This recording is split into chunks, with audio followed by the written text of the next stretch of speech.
बिस्मिल्लाहिर्रहमानिर्रहीम, अस्सलाम वालेकुम व्यूअर। नई रेसिपी के साथ हाज़िर हूँ शराफत फूड पॉइंट। बहुत ही प्यारी रेसिपी लेके हाज़िर हूँ। तो जैसे देखिए मुकम्मल गाइड करने वाला हूँ। ये मेरे पास एक 150 ग्राम मकई है। ये तकरीबन 50 रुपये में मैंने ली है। बहुत सारे ढेर सारे फुले तैयार करेंगे, बच्चे बड़े शौक़ से खाते हैं और बहुत आसान रेसिपी है, कोई मुश्किल काम नहीं है। इसमें मैंने सुर्ख रंग और जर्दा रंग जो है वो डाल दिया है। इसको हमने मिक्स अच्छे तरीके से कर लेना है।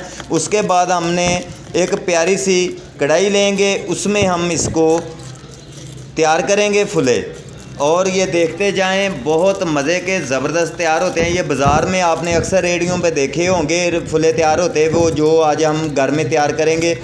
ये एक मैंने बहुत मज़ेदार टेस्टफुल तैयार आज करेंगे। ये एक प्यारी सी कढ़ाई है, इसमें 1 चम्मच नमक का मैंने डाल दिया है, 1 चम्मच घ्यो इसमें हमने डाल देना है और इसको अच्छे तरीके से हमने मिक्स कर लेना है। अल्हम्दुलिल्लाह ये इसमें हमने मकई डाल देनी है। इसको तकरीबन 7 मिनट लगते हैं फुले तैयार होने में।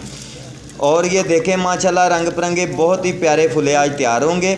वीडियो को आपने एंड तक देखना है, इसको स्लिप नहीं करना। और इससे कारोबार भी कुछ दोस्त कर सकते हैं, कोई मुश्किल काम नहीं, बहुत आसान काम है। बहुत आसान रेसिपी आपसे शेयर कर रहा हूं। और जितने मेरे दोस्त मेरे चैनल को देखते हैं, मेरे चैनल को सब्सक्राइब लाइक शेयर ज़रूर कराया करें और कमेंट में मुझे ज़रूर बताया करें। ये आप दोस्तों की तरफ से प्यार होता है, इनाम होता है। अल्लाह ताला सब दोस्तों को सेहत अता फरमाए, दूं जानों की ढेरों खुशियाँ अता फरमाए। अपना बहुत सारा ख्याल रखें, शराफत को इजाज़त दें। ओके, अल्लाह हाफिज़। नई रेसिपी के साथ फिर आपकी खिदमत में हाज़िर होंगे।